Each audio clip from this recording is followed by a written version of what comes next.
Not comparing blasters is lame, and only lame people could do that. What's the most logical thing you could do? Compare them. Simple as that. It is me, Trash Salsa, and today we're going to be comparing two Nerf guns, or flywheel blasters, and talk about them. So first we have the Nerf Fortnite ARL versus the Nerf Ghost Ops Evader. Which one's better? I don't know. Let's talk about it. So we're just going to get right into it. I'm not going to go through any other nonsense like idiots do. So, starting off with the Evader. Pros and cons of the Evader. What are some pros? Well, it's clear, so you can see the mechanism, the trigger moving. That's pretty cool. You can see the flywheels and all that fancy stuff. Nice. Next one, it's got lights, built-in LEDs. That's pretty nice, pretty fancy. Which also helps at night, so you can see at night. And it's got a horizontal mag. Most people don't care about this. I don't mind. I prefer the horizontal mag. I mean, vertical and horizontal, they're the same thing, but like, personally, I don't care. It's just easier. Some people don't like that. It just doesn't feel normal. I don't know. And it's got a front grip built into the blaster, so you don't have to go out and buy on Amazon, you know, grips or whatever. It's built into the blaster as you buy it, like right out of the box. I mean, look at that. Pretty cool. So that's already there. Some cons. What is so bad about the Evader? Well, let's figure it out. It's got bad factory batteries. This isn't too big a deal, but in the box, they have the blaster exposed, and they have like demo batteries or whatever in there. So when you're at the store, you can, you know, press the button and say, oh, like, oh, lights up. That's pretty cool. Now, obviously, that's not how life works. There's always going to be that stupid little kid that walks up and says, look, Mommy, it lights up. It lights up. He's going to sit there holding this down for 2 hours, and it's going to drain the batteries. Then when you buy it, not knowing that, and you check your chrono readings, whatever, it says like 50 FPS, you know that was some idiot at the store. People these days. Another con, it's got a tough LED spring. What does this mean? This is the LED button, and they put the spring in here was too big, and when you pressed it, it wouldn't activate anything. It would be, you'd have to press really hard just to make it activate, and it was so annoying. That's why in most of my videos, when I was using it, I didn't hit the LED button, because nothing would happen. So I switched out the spring. This spring came from the ARL. I took it from that little mag lock thing, whatever, it doesn't need to be there, so I took it out. Threw it in here, and as you can see, there it is. Pretty fancy, and it takes almost no effort to push. Both of these blasters are modified, forgot to mention that earlier, but the modifications are very light. Like, I didn't put any IMRs or anything in there, they're the same thing. I just put little things like this can rev without a mag. Big deal. And the pros and cons are relative to the blasters without the modifications. As I just complained about the spring in here, even though I just fixed it. So, it don't matter. Who cares? Moving on to the ARL. Pros and cons of the ARL. What is so good about the ARL? First of all, it's for big people. Now, I'm not really the hugest person on the planet, but I can imagine someone like 6 feet tall or an adult, you know, they might find this a little uncomfortable because it's tiny. It's like an SMG. They don't want this. They want a bigger blaster. So I can see this being beneficial for someone bigger, taller. So, the next pro is it's in the Fortnite line. Now, I personally don't like Fortnite. I don't like anything related to that last man standing nonsense.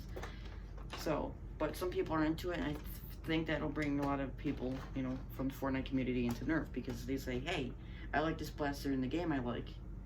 Now I could buy it in real life. That's pretty cool, and that would draw attention. So that's a pretty smart move from Nerf right there.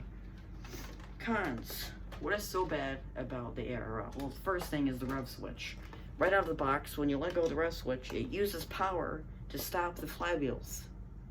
Now, if you know how things work, when you turn for a fan, as I collect fans, when you turn off a fan, the blades spin down, right? Maybe a minute or so, and they finally stop. And that's usually what Nerf guns do. You can hear how that just slowly goes down. Well, here, it uses power to stop the flywheels instead of just letting them spin down like they should, which is a waste of power, and it hurts the motor because it's using power to the motor to stop it, which makes no sense. Stupid. So, and it drains your batteries faster anyway, so I recommend switching it out. I switched it out on mine. You notice when I let go, the flywheels, you can hear them spin down like they should, and not all seriously fast. The next one was the rails facing to the sky. Now you may not see this in the video or anywhere else, but if you look hard enough, it's there, and if you have it in real life, it's really annoying. So first of all, here's the barrel. I usually use the barrels like, you know, like the most flat surface. And when you look at the rail is facing up here. Now you probably can't see that, so I'm gonna throw an optic on here. This is red dot sight, by the way. And as you can see, you know, this is in line, and this is facing up. This is like this. So that's not gonna help you. So what's the point? I'm looking at the sky through the scope, but in reality, this is straight. So what use is that? Moving forward from that, there's barely any tactics on this blaster. I mean, I know it's cosmetic, it doesn't need them, but I feel like, you know, if anyone from Fortnite is finally just trying out Nerf for the first time, they're like, man, I know they sell a bunch of scopes and whatever, but I can't put anything on here because there's no rails. There's like, okay, so like, you have a barrel, can't put the barrel on there. Have a stock, well, can't put stock on there. Have a grip, that's nice, you can't put it on here, which is stupid because this is perfectly flat. They could have easily put a rail there, but idiots didn't, so forget that. So if you're a smaller person, forget having a bigger blaster. And yes, you can have an optic, but it isn't going to do anything. It's just going to look at the sky while you're not, you know, so big use. So you can't even use anything. And the last one is annoying mag release. Come on, let's be real. Does anyone want a mag release inside the trigger guard? Lame, stupid. Now I already found my way around that. I just use my middle finger to press it down because I have shorter fingers. I mean, not like 5-year-old, but shorter fingers than like an adult. So I've used it a different way. But I prefer like they could have put down here like the Strife or any other blaster, and it would have been much easier. So my way of around this is I switched the spring in here. I took a spring from the Strife lock and I put it in here. So that takes like no effort to push. I literally just touch it and it will release the mag, see? So I already found my way around that. So, amount of pros and cons. The ARL had 2 pros and 4 cons, and the Evader had 4 pros and 2 cons. That's very weird. 2 pros, 4 cons, 4 pros, 2 cons. So let's get into the firing demo. I know the ARL comes with a mag, but I'm not going to be using this mag. I have 2 12 rounds and a 6 round for both blasters, so we'll just use that. Start off with the ARL.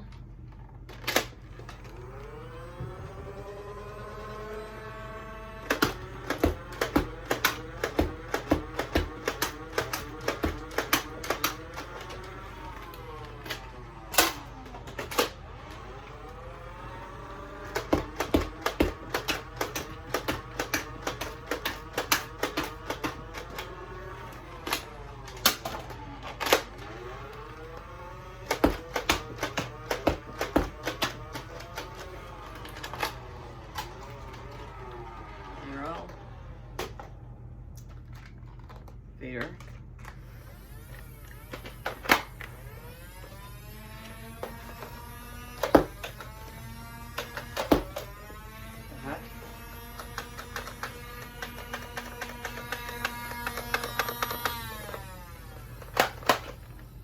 Oh, nice. What the heck? Okay, this is stupid.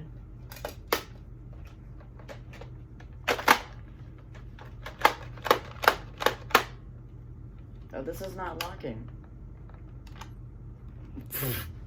Okay, never used to do that.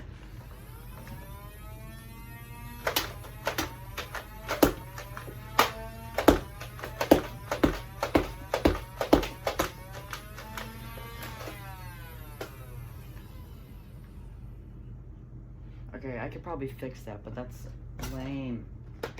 Right when I gotta record a video too, it does that.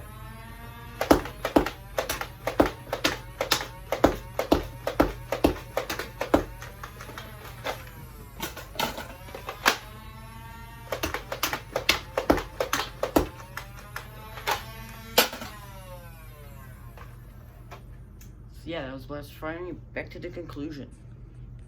Okay, here's the conclusion. How did they fire? And yeah, so let's talk about it.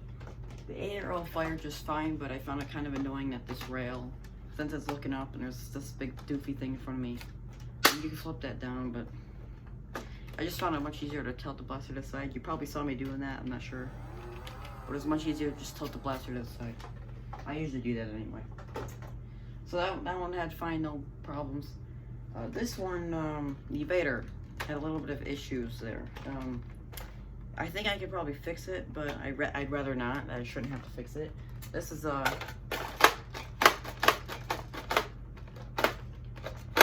not locking, and that's a pain because when you're shooting, look, it's like, look,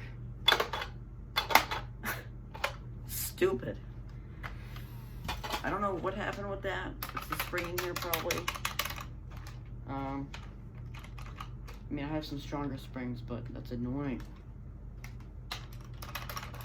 Lame. So yeah.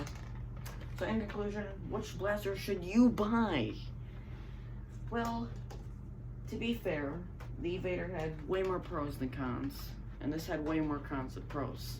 So in reality, the Evader would have won the battle. However, you may not like the Nerf guns. You may just care about Fortnite. You may just want to buy that because of that reason. I don't know. That's on your call. But if you don't care about Fortnite and you're not into this garbage like me, then you can just put that down and you can buy the Evader because it's just much better. I mean, you have tactics. I mean, as earlier, how you couldn't put the stock or anything on the ARL. You can do that here. Look, stock, barrel, sure thing. Optic, way ahead of you. Wait, where does this rail go? It's a clear rail. You can't tell which end is the entrance or the exit. And if you want, you can even have a grip down here. Another finicky rail. Why would you want a grip down there? I don't know, but it's there.